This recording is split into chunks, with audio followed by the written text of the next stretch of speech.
I think it's the USB wires malfunctioning. So unfortunately, we're going to do it the old-fashioned way on the phone. And next time I'll double check and see what's going on with the USB wire on my mic before we stream again. So this is going to be a podcast where we discuss Ivan Balabanov's recent podcast. I shouldn't say it's a podcast because it's just me talking. But it's basically Ivan Balabanov's recent video that he did on low stim conditioning with the e-collar.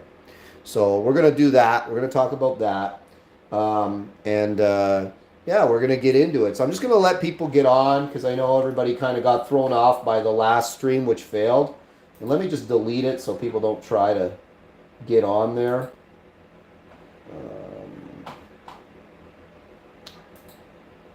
YouTube, where are you? Yeah, so I'm just going to let everybody join, and then we are going to talk about Ivan Balabanov's controversial. Well, I don't know if it's controversial if there's not that many people throwing shade, but, it certainly got a lot of people talking. So, and it got me thinking, because, I'm kind of in the middle on a lot of things when it comes to the e-collar.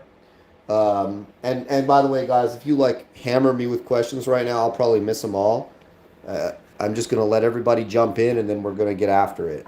If you don't know who Ivan Balabanov is and you're interested in dog training, you might want to look him up. He's probably, and I'm not going to, do what everybody else did and be like, I agree with Ivan, right? Because I think everybody was just so quick to do that. And of course they did that because he's the GOAT, right? If there was a dog trainer in North America, that you were going to say was the GOAT, Ivan would be in that conversation. It's undeniable.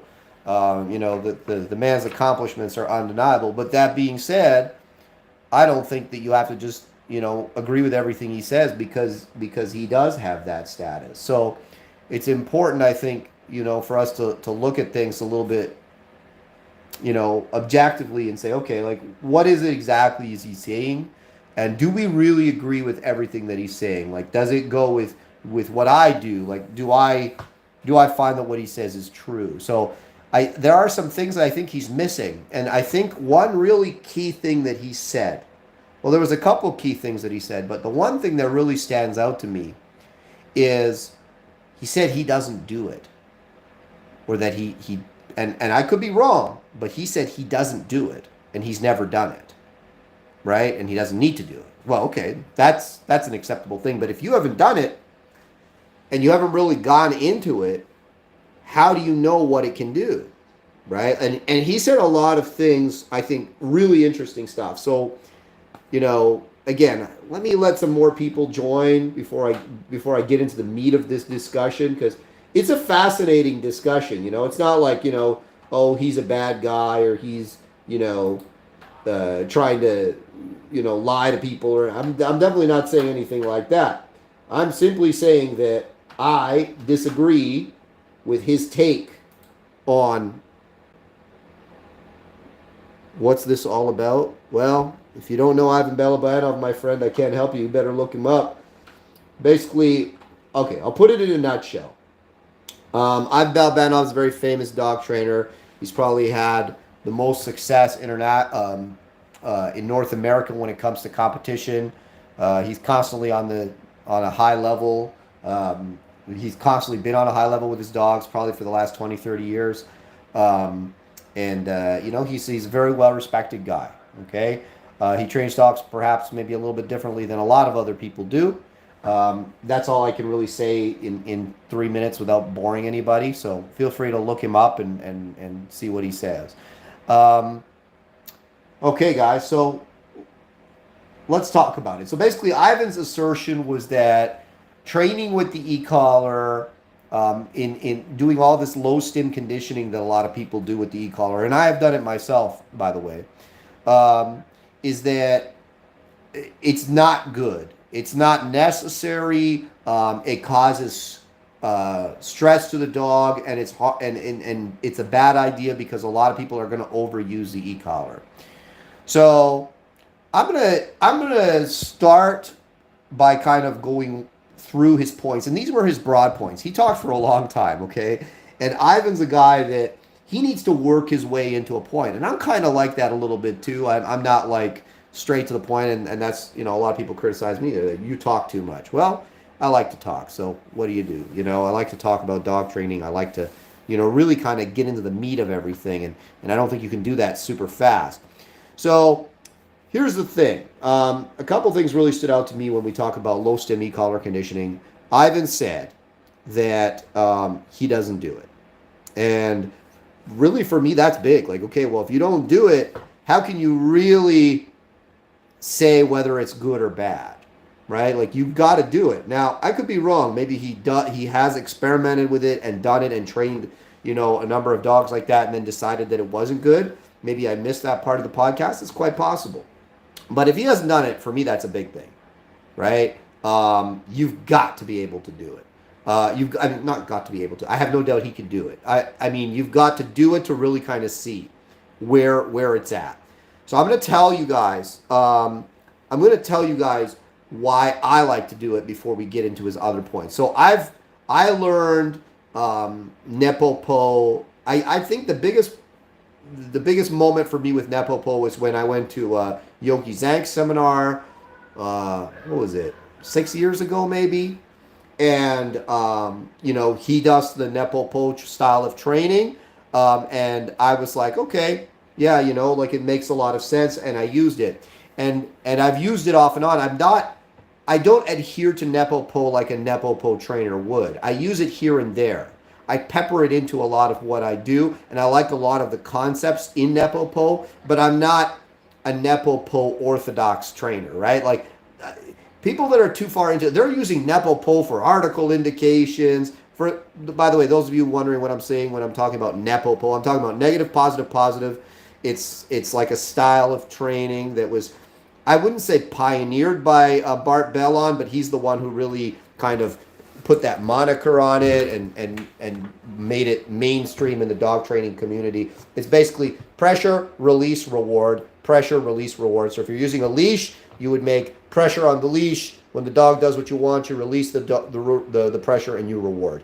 And I'm not going to say that Bart Bellon pioneered that, because for sure people were doing that well before Bart Bellon, really kind of codified that style of training. But really what he did was he brought it into the e-collar a lot and made it very popular with the e-collar, pressure, release, reward. And of course, it's not that simple. There's a lot of complexity that goes into it, but fundamentally negative, positive, positive, right? That's how it works. So I use a lot of the system, and here's where Nepopo, I find Nepopo is really good in two areas. So number one, if you have a dog that is trained already and has bad training or is handler aggressive, I love Nepopo for this. So I have inherited over the years a number of pretty tough dogs that had A, bad training, or B, a lot of handler conflict, and they learned to become aggressive to pressure, right? So the old style of training they received where the handler gives them pressure, whether it's the leash, the e-collar, whatever, the dog learned the solution to this is I'll bite the handler and the pressure stops. So that's their automatic response to the pressure. So Nepopo style of training brings the pressure in nice and slow and teaches the dog a productive response to the pressure. And then later on, you can go to really high pressure and you don't get that bad result anymore, or you get it a lot less, right? So I really like retraining dogs with Nepopo that have a bad, like gangster dogs that learned, hey, I'm just going to deal with this by messing up my handler, and dogs, that maybe had really bad training and their obedience foundation is terrible. I really like going over that and going retraining the dog completely, using primarily Nepopo style training in the obedience and then into the protection. It really brings I find it really brings a lot of clarity to those dogs. The problem, if you ever inherit a competition dog or a working dog that has a really bad foundation, they tend to really revert to their foundation in times of stress and when you remove a lot of the aids in the training. So I really like Nepopo for retrain. I've had success retraining dogs that were A, handler aggressive, or B, poorly trained in the Nepopo style. So like, for instance, my last dog, Onyx, he was too much for his previous handler. And his handler was older and had become ill and just couldn't handle him, and he was completely out of control. And also had old school German style training. If I had taken him and banged on him with a pinch collar or something right away, he would have turned and bitten me and all that type of stuff. So what did we do? I retrained him a lot with Nepopo. Did I make mistakes? Of course I made some mistakes, but it really made him very resilient to pressure, which Ivan says is bad. I say it's good. It made him resilient to pressure, and it made him very productive with pressure. He knew what the pressure meant, and he knew how to respond to it. It's not that he said, I'm not going to respond to it. He said, I am going to respond to it, but not in a negative way like he was doing previously. So Nepopo is a fantastic training system if you have a dog with poor training in the past, and if you have a dog maybe that has handler aggressive tendencies. Carson's dog Vasco, for instance, those of you that follow my channel, Vasco, he's been through 4 or 5 handlers, whatever it was. He bit a number of them. We used a very, very similar style, a lot of Nepopo, and basically got rid of like 99% of the bullshit that dog had. All the handler aggression, all the nastiness, cleared it right up with the Nepopo. Now that dog eats pressure like there's no tomorrow, and it's not a bad thing. I really like it, for competition training, and I like some aspects of it for functional training as well. And we use it here at Shield Canine.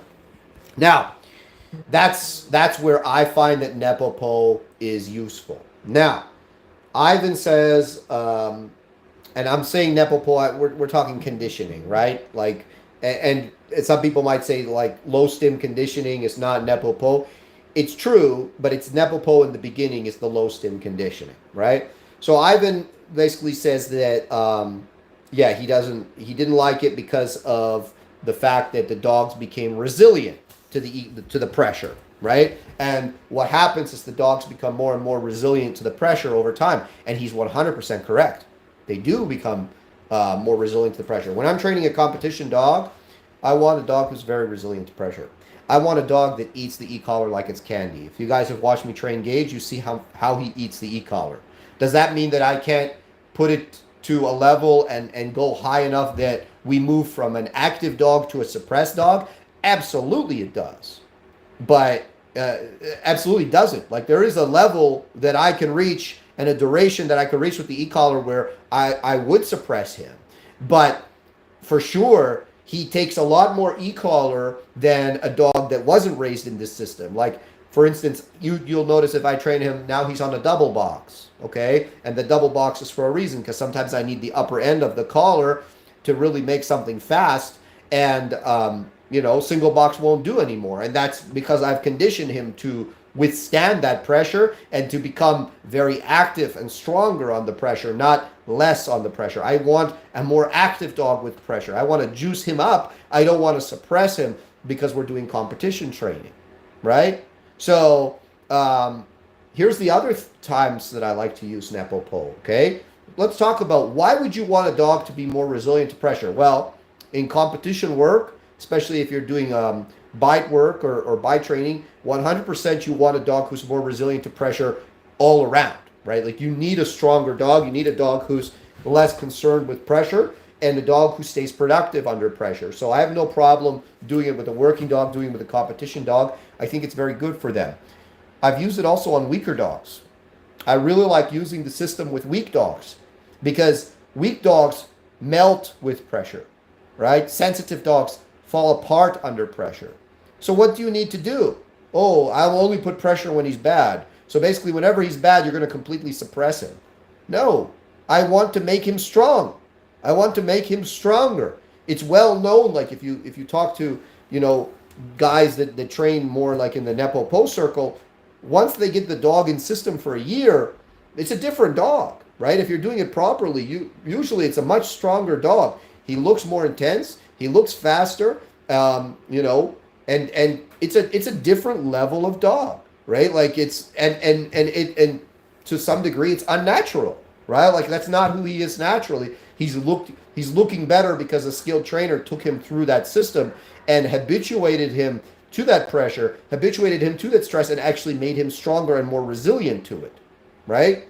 So I don't see that there's a bad thing with that, right? That's you know, it's well known that people sometimes they take a dog that you know, some trainers have taken dogs where, yeah, you know, he could be a little bit stronger, but let me put him in the system and see if I can make him stronger. And for sure, it's happened. Now, one thing Ivan said that's interesting is there's no world level competitors that use that. I'm like, well, Yogi Zank, Tobias Olenek, Bart Bellon. There's a lot of other guys. They're not coming into my mind right now. They've used the low stim conditioning. Now, is it all that they do? No, it's not. And here's where me and Ivan are going to, I'm going to 100% agree with him on this.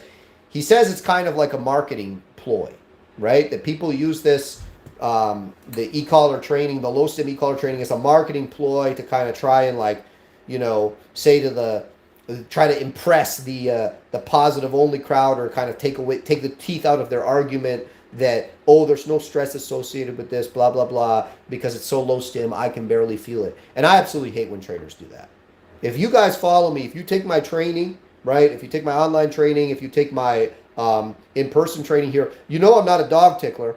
A dog tickler is the ones, they stay on the e-collar on low stim for the rest of the dog's life, and they're always boasting about how little the dog needs on the e-collar, when in reality the dog you know, is usually not at all reliable in the obedience. You know, the dog is constantly requiring, they become addicted to the e-collar, like they always need to be tickled on the e-collar into doing anything. I absolutely hate that, right? And there's a lot of trainers that do that. In my opinion, it's disingenuous, it's marketing bullshit. I don't do that, okay? I go low stim on the e-collar in the beginning to habituate the dog to pressure. If I have a weaker dog, I want to make that dog stronger. If I have a dog who has a lot of conflict with the handler, I want to habituate that dog to pressure in a productive way so that I can then move into other things. But I don't stay tickling forever. We move into other things, okay? We move into the intermittent stage. And then I move into the finishing. And when I finish a dog, you better believe I go into higher levels. Because my goal is to not use the stupid e-collar anymore. It's why I can go anywhere with my dog, whether it's a trial field or whether you know, it's downtown Toronto, and I can take the e-collars off my dog, and my dog's going to do everything I tell him to do, right? Because I've finished the dog, right? I didn't stay tickling him forever, and I don't stay tickling any dog forever. I don't think it's good for the dog. I think there's a period of time in which it's productive, and then you need to move on. Otherwise, you stay in this place and it becomes unproductive and it holds you and the dog back. So it's not good, right? So you need to definitely move through the conditioning phase. Now, he was talking a little bit about activation, like people that like will make the stim first and the stim creates like an activation in the dog. And I think, you know, and he was saying that it stresses the dog because the dog doesn't understand, like, again, I'm paraphrasing, and it's been like a week since I watched this podcast, so, you know, forgive me if I'm making some errors, and I admit you have to watch this podcast, okay? Like, watch it, and then you can kind of come back to mine, or watch it before you watch this. That's my recommendation. And then you can kind of, you know, agree with me or disagree with me.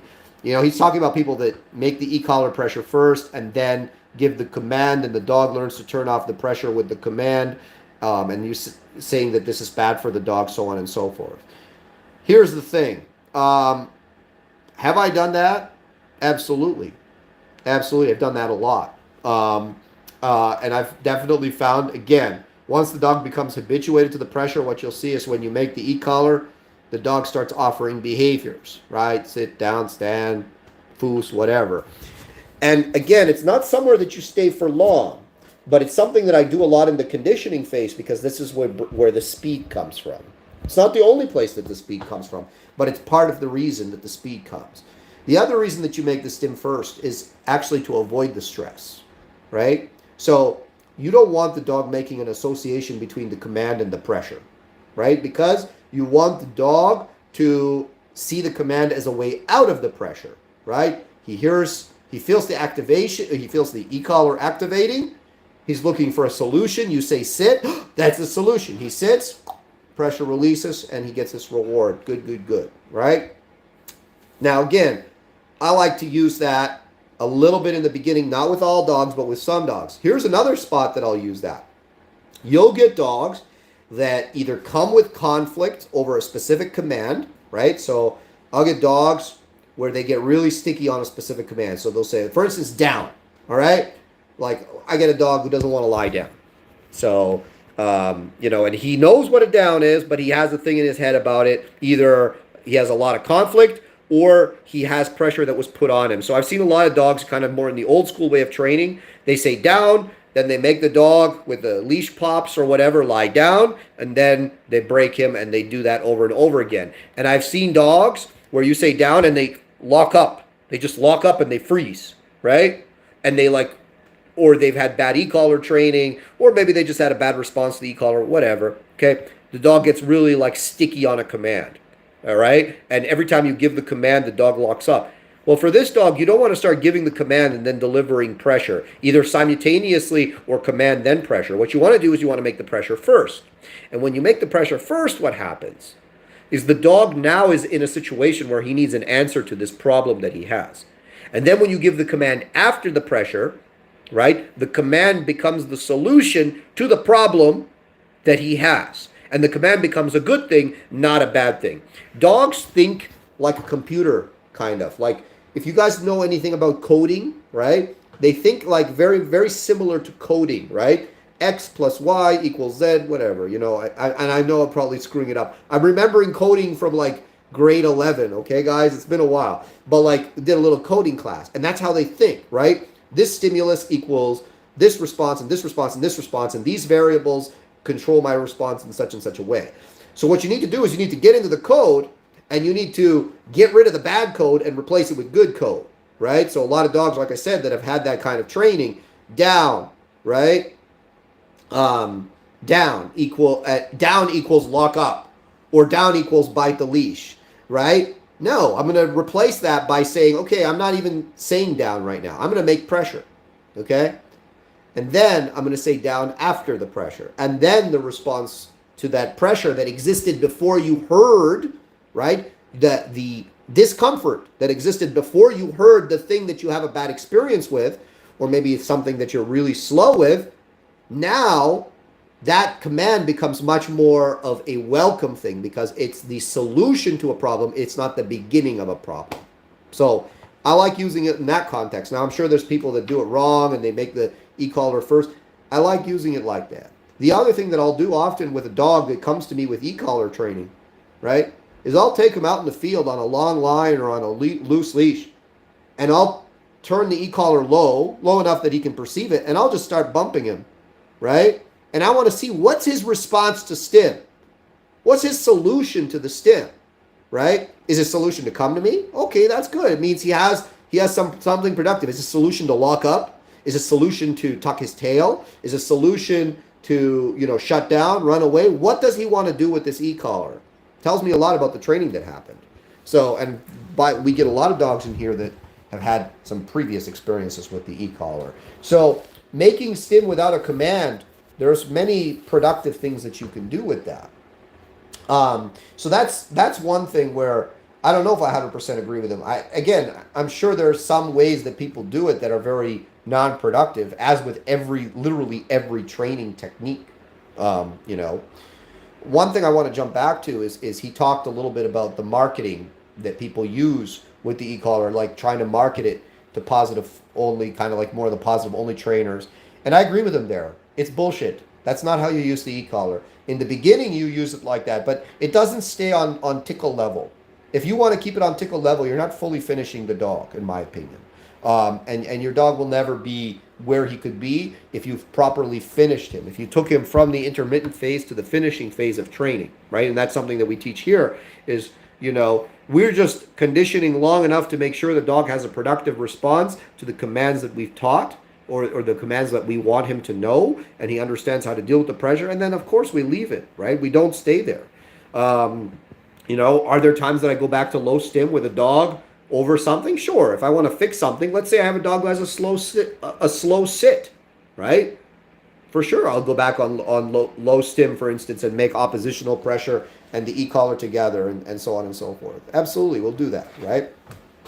Ivan's a sport dog guy. You're wrong, John. Ivan's a lot of things. He's not just a sport dog guy. He has experience in literally probably every facet of dog training, police training, so on and so forth. And by the way, when people speak disparagingly of sport, right? Oh, I don't like a sport dog. I want a protection dog, right? Listen, they all come from sport dogs. Sport dogs are literally the pool that every working dog in the world comes from. Police dogs, protection dogs, military dogs. They all come from sport dogs. Sport is the place where the dogs are bred, and it is the place where the training occurs. Okay? All the groundbreak, pretty much, I won't say all, but the vast majority of the way that people train now was pioneered on the sport field, because the sport field is where the competition is. And if there's competition, there's incentive for people to learn new things, to do it better, to do it faster, to do it in a more productive way. You want more, you want stronger, better, more powerful, faster. You want the best on the sport field. Otherwise, you don't win, right? The sport field is where just like war is where the vast majority of technological advances occur, sport field is where it all occurs. So don't do that bullshit. Oh, he's just a sport guy. You mean he's one of the best dog trainers in the world? Yeah, he is, right? He's competing in probably it is the most difficult dog sport in the world, IGP, formerly known as Schutzhund, right? Yeah, it is, right? Tracking, obedience, protection to a level of power and precision that most people only dream about. So don't give me that sport dog bullshit. I can't stand that shit. It's so stupid. And the dogs that are in the high levels there, some of those dogs will eat your lunch, right? Like, believe me, it's not a joke. So I don't put up with that nonsense. That's absolute nonsense. So that being said, where was I before John pissed me off? Yeah, it is. It's a lot like saying, Nick, you're right. It's just like, cage fighting. There's a lot of rules in cage fighting that, you wouldn't actually use that on the street. On the street, you can, look, if some guy's trying to armbar, you can pick him up and bash his head in against the cement, right? You can't do that in the cage fight, for sure. But there's a lot of things that come from there to there, right? Anyways, what was I saying? Yes. So people try to market it, and there's a vast, listen, you have to understand, a lot of people selling this training now, like they're, like the European guys, they can't admit that they even use the e-collar anymore because it's illegal. So they'll say things like clack, clack.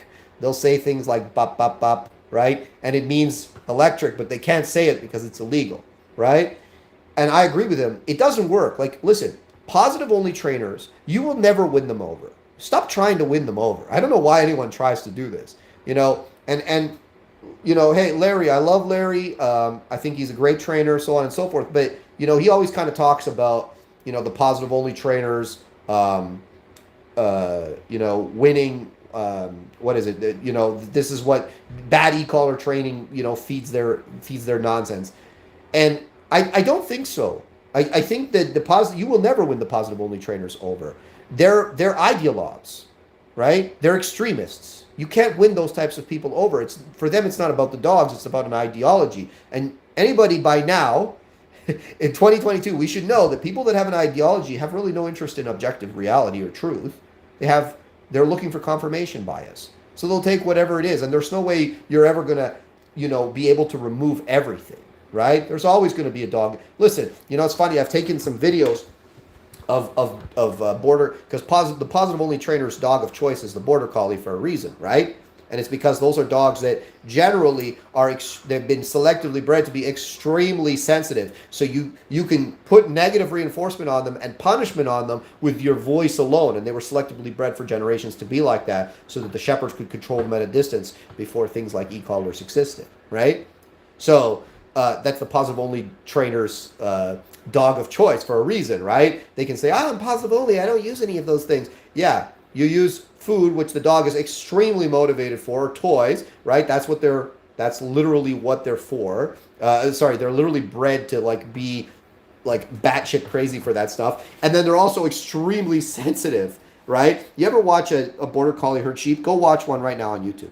Its tail is practically tucked between its legs, right? That's how sensitive they are. They're extremely sensitive dogs, right? And that's because it's because you can deliver negative reinforcement and punishment to them, for the most part, of course. I'm speaking in vast generalizations, right? Without using devices, because they've been selectively bred like that. You try that with a Mastiff, for instance. Good luck. He's going to go to sleep, right? He's not going to be particularly interested. So I will say, that I agree kind of with Ivan on that side of the equation. It is, this low stim marketing is absolute nonsense. The other thing that I agree with is people do use it too much. I do see people that, they've been doing the low stim thing and they're still doing it a year later.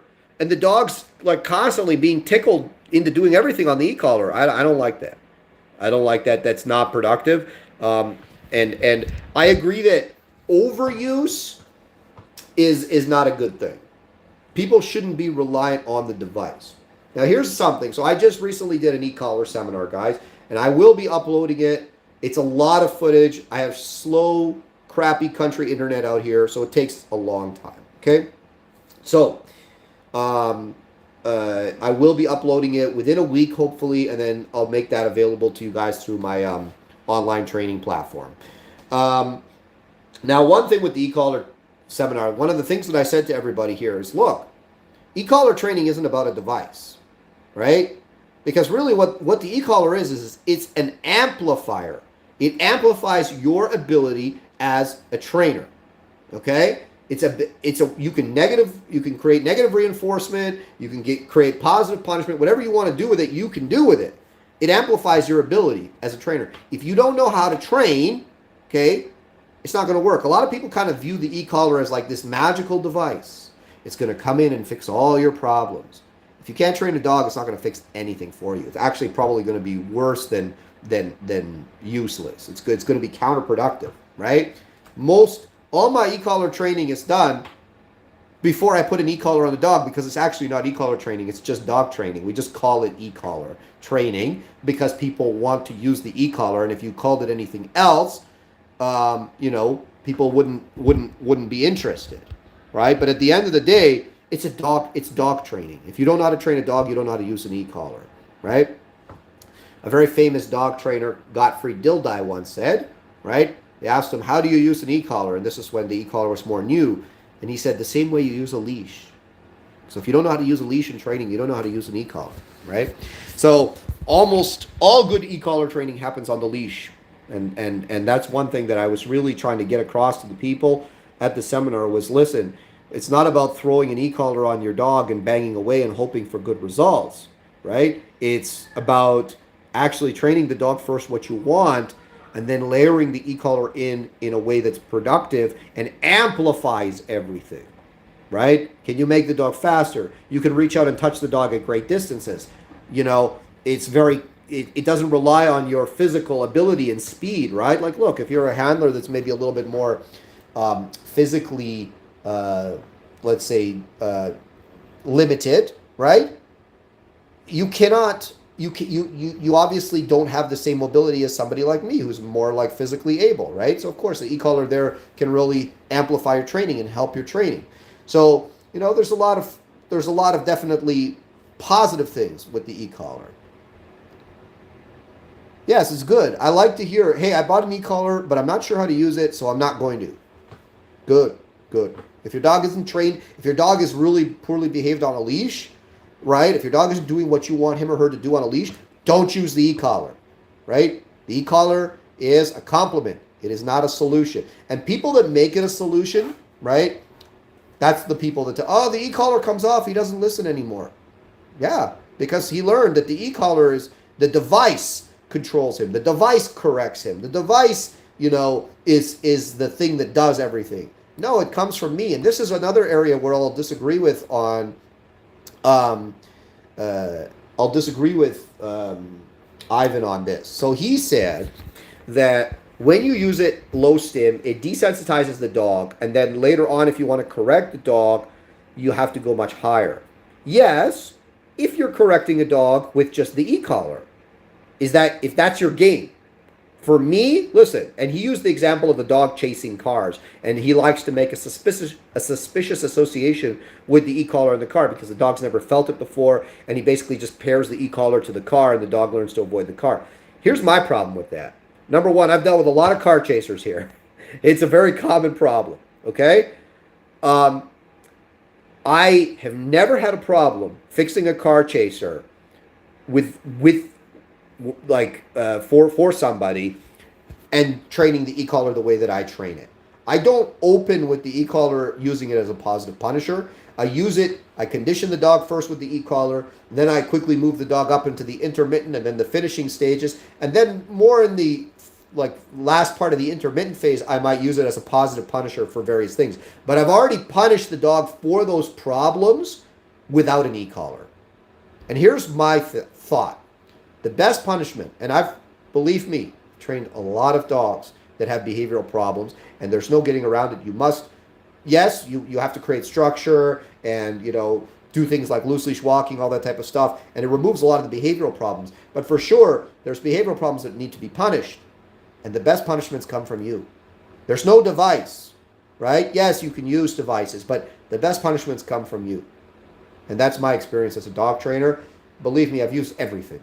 I've used every device. The behavioral problems that I got when I started in this business, all I got were the behavior cases. And I still get a ton of behavior cases. I shouldn't say that. I still get sometimes just nice golden doodles that the worst thing they do is jump on people. And I'm always happy to take those dogs. But a lot of really nasty behavior cases, especially in the beginning.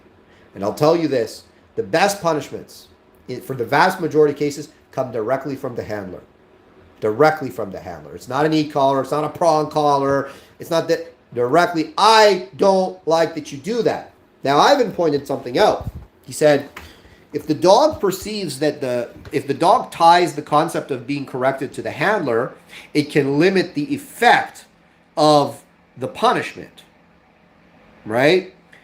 Now, there's something to be said for that. So when you're talking about a dog that does something like digs holes, or, something where he only does it if you're not around, for sure there's some utility to there is utility, there's truth to what he speaks, right? There's some corrections that need to happen without handler input. It should be an interaction between the dog and the thing that he's doing. So if you have a dog who digs up your yard, you want him to have a suspicious association with the digging, right? So that he stops digging. Suspicious associations are very powerful, but they're also very dangerous. And here's where I'll disagree with Ivan, because he said that, low stim training and, the things in Larry's book. And I bought Larry's book a long time ago and I read it.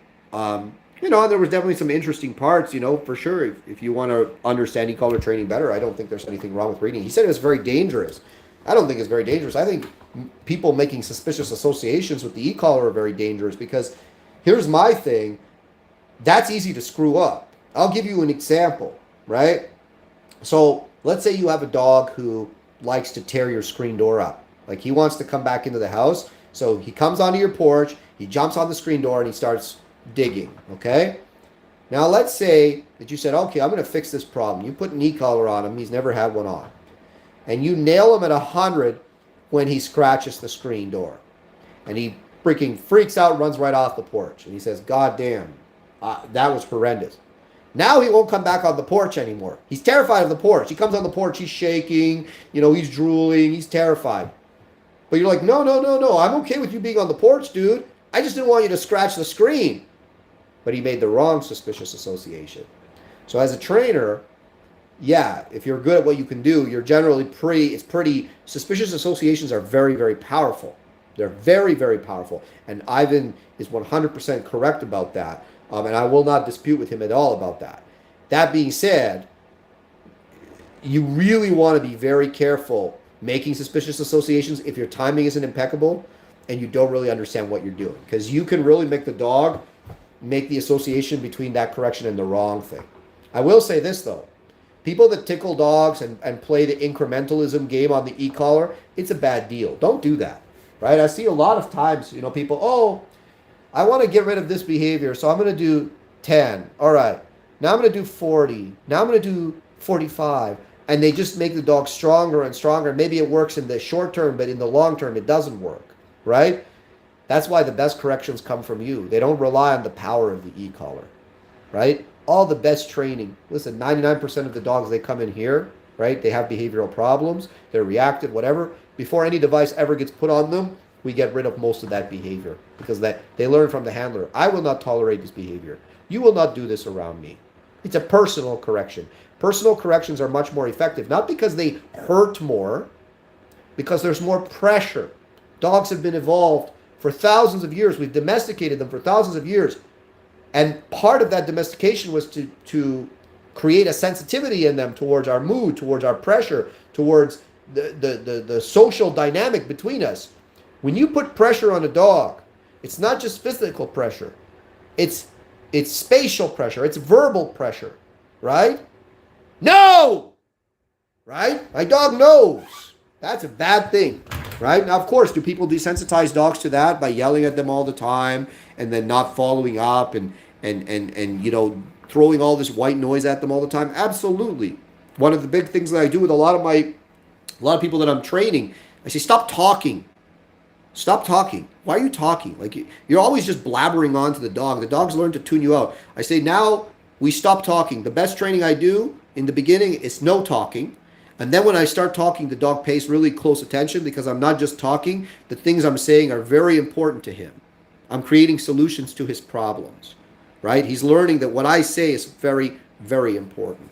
So it's really important, guys, to understand that e-collars, and me and Ivan, I think I agree with him 100% on this, is, the e-collar is not the solution. The e-collar, people screw the e-collar up because they desensitize the dog to the e-collar to the point where they try to use it for punishment and it doesn't work anymore. I'll tell you this, though. I've never really run into a dog where I've done the low stim conditioning and there wasn't an upper limit on the e-collar that I couldn't use to suppress him. Right? Yeah, I know a lot of trainers do say to make corrections not personal. And though I used to believe that as well until I trained like 1,000 dogs and I learned, no. The most powerful corrections come from me unless I want my dog to be relying 100% on a device. Right? So, no, it's definitely not the case. I will say this. Almost every dog I've trained with the low stim training, there's an upper limit. There's a place where the suppression occurs, right? So, exactly, I scared you, right? Imagine if it was the dog, right? When I do that to the dog, especially for the first time, he's like, holy crap. And then anything physical I do afterwards, it's just a cherry on the cake. It's much more, let's say I did this, okay? I did this to the dog. And he was being bad and I did that. That's like 10% effective. Now let's say I said, no, right? And I let him, no, right? I get right on him. And then I do that. That became 100 times more powerful, right? 100 times more powerful. And that's people don't understand. People really don't understand the power of personal pressure that you can put on the dog. Much more effective for creating extinction and behavioral contingencies you don't like than using an e-collar, okay? The e-collar is a very powerful device, but you don't want to just think of it as like a big hammer that you apply to bad behaviors. It's funny because a lot of people, I posted a video on how to teach the out maybe like a year ago, and people were saying, oh, you're using it wrong. If you ever want to, if you want to make that dog let go later on, he's not going to let go because you're desensitizing him to the e-collar the way that you're using it. Oh, blah, blah, blah, blah, blah. It's like, no. When you do it properly, there's always a place that you can go on the upper end where you simultaneously you can make the dog much stronger and more resilient on the e-collar, which I think is a good thing. And then you can also still teach him to respect the e-collar because he understands that it does have an upper range, right? And I find that the dogs where it's like, okay, the e-collar is not going to work for this behavior. Let's say I had it like a couple years ago, I had this like little bulldog. He wasn't that little. He was about 70 pounds, but he was low to the ground. He was super dog aggressive, like not like make noise kind of dog aggressive, like just wait for his moment and then he just nail a dog and try to kill it, right? He was the dog aggressive, like he's having fun, like he wants to kill dogs for fun, like that's his thing. And there was There was really no level on the e-collar that would ever change that behavior. The corrections had to be different. They couldn't be an e-collar correction. Now, once you do other forms of correction and you correct the dog with the e-collar again is more powerful because the dog already has experience with receiving positive punishment in that specific context. So, no, that's not how I deal with car. I don't deal with car chasing with an e-collar. It's not necessary, right? Like, to be honest, like, you know, unless you live in the country and your dog's loose and he car chases, there's no reason I would ever make a suspicious association because, quite frankly, I'll never be anywhere around like moving car. Like my dog will never be around moving cars without me there, right? Now maybe if you live in the country and there's a busy road and your dog wants to go and chase cars on the road, you would want to make that suspicious association. But I think even if you did the conditioning, you hide in the house and you watch him and you nail him when he does it a few times, he's going to stop doing it because there's always that upper range. There's always that upper range on the e-collar where it goes from, discomfort to complete suppression. Why does Bart use low stim? I don't know. You have to ask Bart. I would say, he's probably using it to speed the dog up. When you train, when you use the e-collar in certain contexts, you can speed the dog up, right? You can add a little more. Like I can, for instance, for me, if my dog's a little bit slow on the down, the next time I say down, if I bump him at the same time, it makes him faster, right? And he'll throw himself on the ground to avoid the pressure, right? So for sure you can do that. I've done it many times. But with every command, I don't do it. But that's because I'm not an orthodox kind of Nepopo trainer. But there are certainly people that are. And Bart obviously is the leader and the founder of that movement, so to speak. So of course, I don't know exactly how he trains, so I can't speak to it. Like I said, I went to Yogi Zank's seminar. I've been to a Tobias Olenik's seminar. Personally, I like the Yogi Zank seminar more. He was a little bit more straightforward. I find a lot of the Nepopo seminars now, they're not telling you the truth. They're only showing you the beginnings, maybe the middle stage. They don't show you the end where you really clean the dog up, right? What they really do, and again, it's because where they are now, it's illegal. They can't talk about it, right? They can't show it. So I understand why they don't talk about why they never go to the high stim, but for sure, especially if you're working a certain kind of dog, it doesn't matter what kind of dog you have. Like, look, if you have a really sensitive, weak dog, and let's say you're cleaning the dog up on like 20. Okay, for you it might not be high stim, but for him it is. So technically you are in the high stim category, right? Let's talk about more of his points. So I'll agree with him. Like you for sure, you will never win over the positive only trainers and people overusing the device and not really being successful with it because they're tickling the dog forever is not productive either when it comes to having that argument, if you want to do it in a productive way. What were some other things Ivan was saying? There was another point that he made that I wanted to talk about. Oh, he was talking about the activation. Now, when you pair that activation, and now I'm going to kind of leave Nepopo. When you pair that activation with the e-collar with an arousal response in the dog, right? When you prepare it, so let's say so you guys see my dog Gage and how we train, and it's very active obedience, and my dog's super active, and I make a lot of power and activity in the barking and all that type of stuff. I layer the e-collar into that, right? So right now, let's say my dog's wearing a double box, okay? And let's say we're healing, and he makes a mistake. And let's say I gave him a 100, so that's technically 200, one on each side, 100 on the double box.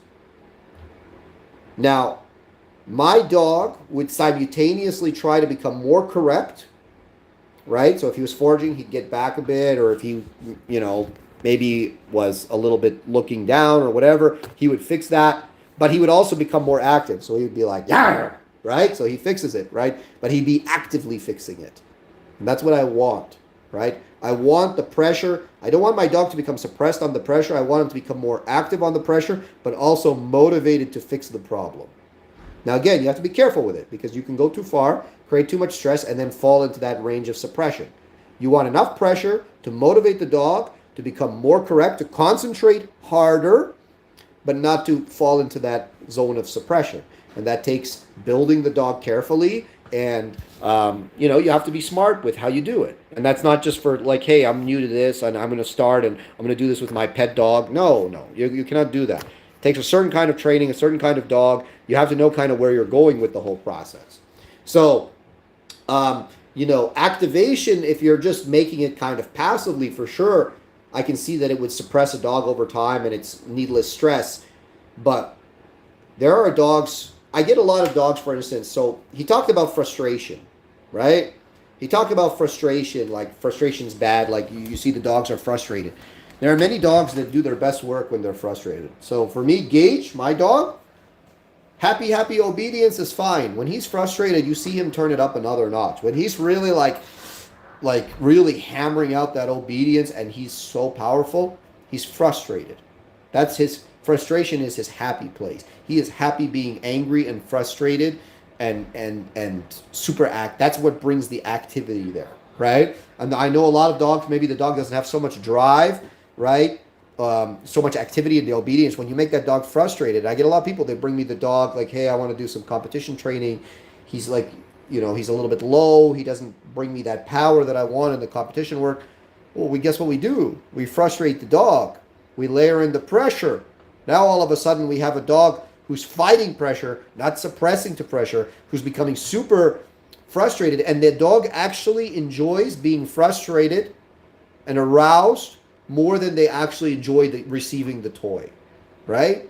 Like, and that's something. It's a bit of an art form to kind of get there. But once you get there, frustration and not for every dog. Believe me, some dogs work better in like kind of happy obedience mode, but some dogs, frustration is the key to success with those dogs. You frustrate them, you find another gear, and then when you pair that frustration to specific behaviors, really nice work. So you know, I don't have a problem with frustrated dog as long as it's productive frustration, just like anything. Um, what else was Ivan talking about? There were some other things that he was talking about with it. Again, I watched this last week, and I was gonna get on this sooner, but I just kept getting busy with different things. Let me talk about my e-collar seminar. So before that, yeah. So like, look, you know, I'll agree with this on Ivan's. Like, you know, people want to train with the e-collar before they understand how to train, right? Before they understand how to play with their dog, so on and so forth. And that's a skill. Like a lot of people don't even know how to play with their dog. Oh, Haz, what are you talking about? I throw the ball and he brings it back and we play frisbee. And most people, like 99% of people, do not know how to play with their dog. Even people that come to me for competition obedience coaching, right? A lot of them, I watch them and it's like, I can tell they just like the dog doesn't really like playing with them. When your dog loves to play with you, a lot of these problems are no longer problems for you anymore. When your dog truly loves it, not just does it. I see a lot of dogs, they play, but it's very half-assed playing. When you have a dog, like if you guys watch, and again, you watch me and Gage, right? You watch me and Onyx, me and Dizzy. The dogs are all over me constantly because I learned how to make them love playing with me. Like I play with them the way that taps into their inner dog, right? I make the toy act like a bunny just the right way. I know I make noises. Like when I play, you'll watch me, I'll make like little noises with the dogs and stuff.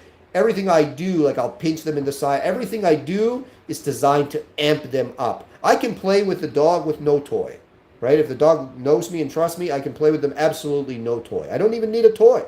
I can go and do a BH right now with my dog with absolutely no toy. I'll amp him up. I can even reward him on the field if I want to. I might lose some points for him jumping and barking at me, but that's okay. You know what I mean? Like I don't actually even need a toy to reward the dog. And that's play when you take your play to another level. And I think Ivan has a course on that is quite good. So if you want to check it out, check it out. You know, Ivan, I think, is somebody that's really pioneered, you know, playing and mixing the play into obedience and building the dog like that. You know, I don't do it. Again, I have not taken, I've watched a few of Ivan's instructional videos, and I found them interesting, and I've definitely learned something from them, but I have not taken his course. Like, I think he has a course for dog trainers or something like this, and, you know, I think he gets into all the nitty gritty of that. What else was there? 7:57. We've been going now for almost an hour. Again, yeah. So yeah, of course, if you overuse, you desensitize the dogs. I'll tell you this: I see a lot of people screw their dog up on the e-collar like this. They play, and it's clients that have come. Like one of the things that always clients will do, I'll say, listen, if your dog does X, you must correct him at the maximum level, and then they'll call me maybe a month later. And I'm not just telling them to do that out of the blue. It's because we've built the dog up to the point now where the e-collar is productive for him, and we know that the dog will probably experiment with that specific bad behavior with the handler, and if the handler doesn't follow up correctly, the bad behavior, of course, will return, because most bad behaviors that dogs do are self-rewarding, right? The dog does it because it's a reward. The dog just learns with me, right? Like, hey, whatever I'm going to get out of that behavior, there's no point in doing it, because the consequence is not going to be worth the juice isn't worth the squeeze, so to speak, right? So I see a lot of handlers. I'll tell them, listen, if he does that, you correct him on 100, and then they come back 3 weeks later. Oh, he started doing it again. He was good for the first week, but now he's doing that again. Oh, what did you do? Well, we were correcting him all the way up on 50. I said, on 50? What did I tell you to do? Oh, yeah, I told you to correct him on 100, right? So why were you correcting him on 50? And now you correct him on 50. There's no suppression there. The dog's becoming more and more active, which is not what we want, especially with a pet dog, and not when we're fixing a problem. When you punish a behavior, whether it's with the e-collar or with anything else, it's not a slow build into the punishment. You're blitzing. It's like a blitzkrieg. Air, land, and sea attack. Remove the behavior completely. And most people don't understand this because they want to feel good about them. Well, I'll feel better about it if the number on the screen says 50 instead of 100. Yeah, well, now guess what? Now you have to go past 100, because 100 isn't going to work anymore for the dog because you've desensitized him. So in that sense, for sure, I 100% agree with Ivan. Let me see here. Should a handler be a decoy for his sport dog? Not unless he really knows what he's doing. Sorry, AJ. There are some basic things you can do, right? Like back tie work and kicking a rag or a wedge around and getting the dog pulling and barking for that. You can try that stuff, but like more advanced work, if you've never done it before, look, if you're like, okay, I'm going to write this dog off. I accept that I'm probably going to make a lot of mistakes, and I'm going to do a lot of unproductive things with this dog, but I'm willing to do that in order to learn, and I'm still going to love him and take care of him regardless. Fine, you can do it, but and especially not just do it like randomly. Like you have to have an idea. So I know, AJ, you're in my course anyways. You're in my protection course, so there is a framework there for you to follow. But accept that if you're going to do it, if you're going to do a lot of it, you're going to make a ton of mistakes, and some of them might not be so easy to fix. Let's see here, guys. I don't know. Did I cover all the big points? I feel like I'm missing one of the things that Ivan went over that I wanted to talk a little bit about. If anybody has an idea, you can drop it in the chat. What's the best way to deal with a dog urinating on place? You're leaving your dog on place too long, probably. I would go to a solid plastic place and then make him urinate on himself. That's what I would do. If you're letting him out enough time, right, and he's choosing to just pee on place, change the cover to a solid plastic cover, and then you'll see how quickly he stops doing that. Crooked sideways heel because he is fixated on the ball. Yeah, well, where your ball, Brian, where your ball is, of course he's going to fixate. So if your ball is in the right hand, he's going to look across your body. Put the ball where you want him to look. So for me, my favorite place to put a ball is on my left pocket. Now where he's going to look at my left pocket, he's going to be in the perfect position. Reward placement is extremely important, right? Once the dog is very experienced and intimately understands the position, then you can hold, for me, I can hold the ball in my right hand and I don't have a problem in the heeling. But that's because my dog has been intimately taught where he should be in heel and he understands it. Basketball. Oh, okay. So he's focusing on another ball. Turn left.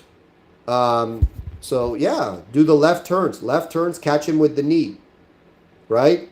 Left turns, catch him with the knee, high level, bump him on the collar every single time. You'll see how quickly he gets off your leg and stops trying to come across you. I do tons of lefts around that, and really quickly you'll see he stops.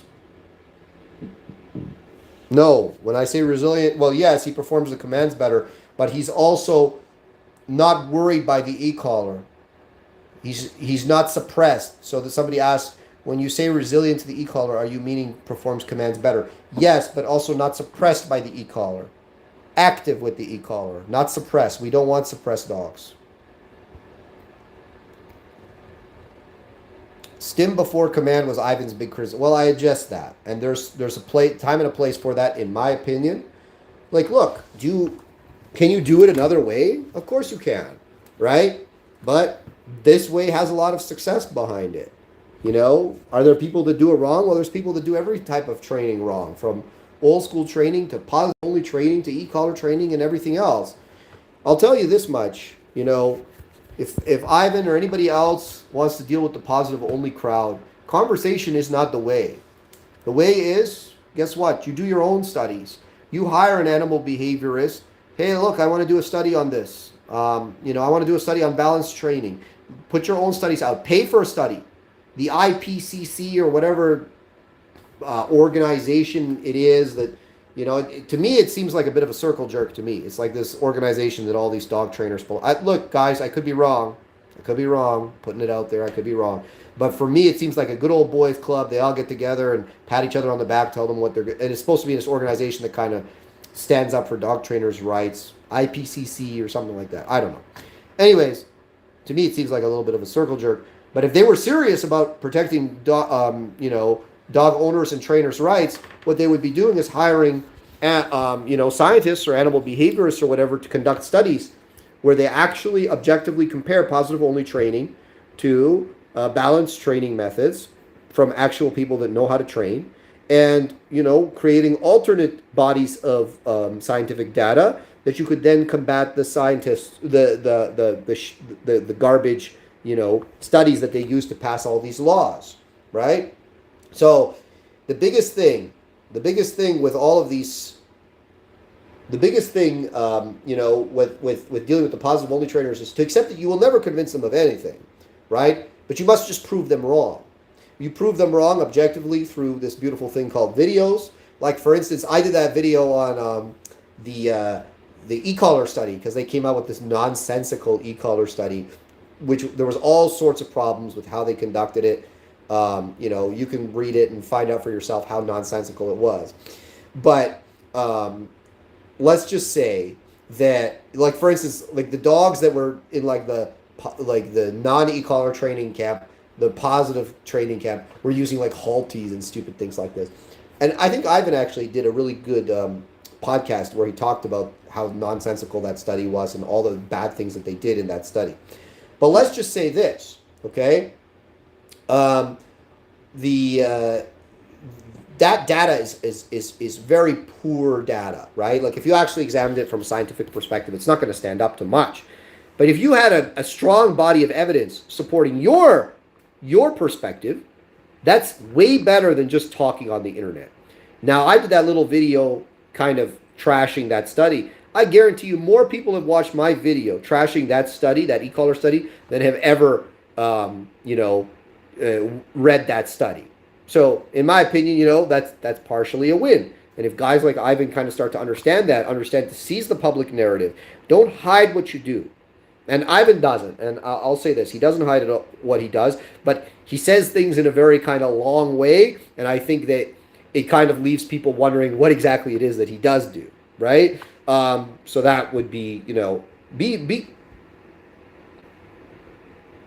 positive only people yield their own results, but when it comes to protection work, competition, or react, no, they don't. They don't yield their own results. If you can't walk your dog, I got into a little argument with some positive only ideologue, made the mistake of tagging me on my Instagram 6 months or so ago. Some of you may remember that little debacle. And I said, no problem. We go for a walk with our dogs I'll give you $5,000 if your dog can do what I do, what my dog will do. I'm not using an e-collar, nothing. No collars, nothing. We just go for a walk. Oh, I'm not going for a walk, blah, blah, blah, blah, blah. You know, why would we go for... I said, we just go for a walk. Heel, sit, down, come. Reliability under distraction. We go in a busy place, downtown Kitchener, wherever. We go there and we see. We see the results. We don't need competition. We're not even talking about competition or any of this kind of stuff. In fact, in my opinion, you can get by with some dogs in positive only training with competition, because competition in a routine-based sport, it's predictable, right? So you will not win, but you can get by because it's predictable. You know everything that's going to happen. You can train for it repeatedly over and over and over again, and you're in a relatively sterile environment. No, let's go to a place with variables, squirrels, dogs. They can't do that. You can't do that, you know. I saw that dimwit Zach George. I shouldn't say it's Ramadan. I shouldn't be saying things like this. Okay, that individual who I don't agree with, Zach George, made some like what I really think about balance. Dude, you can't train a dog. Zach, I got here, Zach, $20,000 in cash. $20,000 cash. If you don't believe me, I'll put it in escrow. Okay? $20,000. Come take a walk with me, Zach. You bring your dog, I'll bring my dog. Okay? And it'll just be, I'll tell you everything we're going to do first. We're going to go somewhere where there's a completely public, downtown Toronto, Zach. Downtown Toronto. That's where we'll go. $20,000 in cash. No collars, no treats, nothing. You just walk with the dog, right? Heel, sit, down, come, people, cars, whatever. Let's see. Let's see what you really think then, Zach. Let's see what you can do.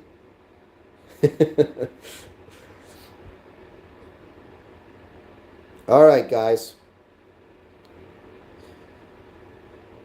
I think I've ranted on long enough. I think it's dinner time. There's a steak waiting for me. French ring? No, I never did French ring. It doesn't appeal to me. I don't like the behavior of the dogs in French ring.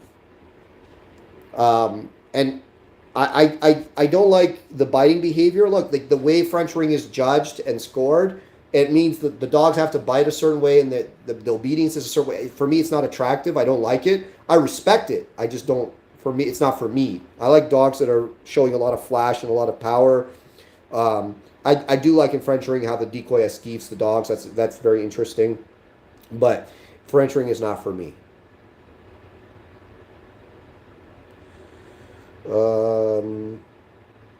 Okay, guys. Any last minute stuff? I'm going to give you 10 seconds. If it's interesting.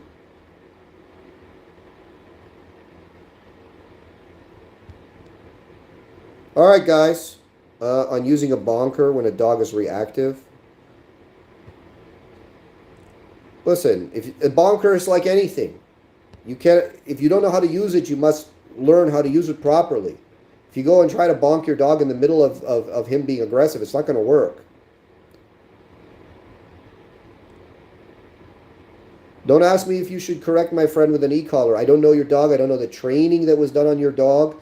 You know, that's an impossible question to answer, right? You have to lay the foundation properly before you can use it like that, in my opinion. Listen, when Ivan talks, he's talking on a very intellectual level about dog training, and a level that a lot of people, if you're new to it, you're not ready for it, right? If he wants to make his podcast more popular with anybody other than dog trainers, which is actually not that many people, he's going to have to learn how to bring things, I think, a little bit more on the layman's terms, if he's motivated to do that. Maybe he just wants to talk to other dog trainers. I don't know. You know, you have to be able to kind of come a little bit out of the God mode of training dogs and down into a little bit more people's levels, regular people's level. Yes, Michael Ellis is very good at that. He's a very good communicator, which is why he's so popular.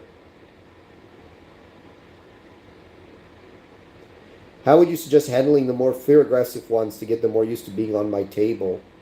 Firmly, but fairly, right? Like, I mean, it's always hard to, like, make pronouncements, again, about dogs that you have not seen. But listen, these fear behaviors, they don't work. You know, trying to run away, scream, jump, bite, doesn't work. But when you sit on the table nicely or you stand on the table nicely, good things happen.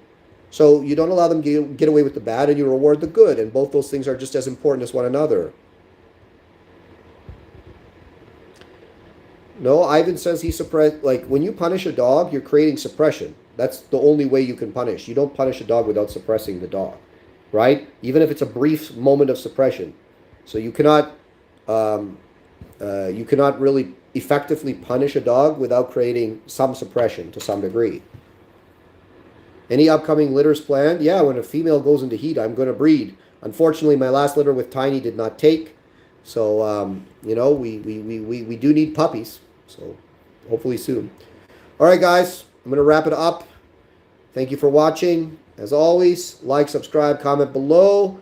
And if you want to train online with me, join my online course. Yeah, the Lucifer litter is fantastic. For those of you that are in that Lucifer litter, good for you. For those of you that didn't get in, better luck next time. All right, guys, thank you.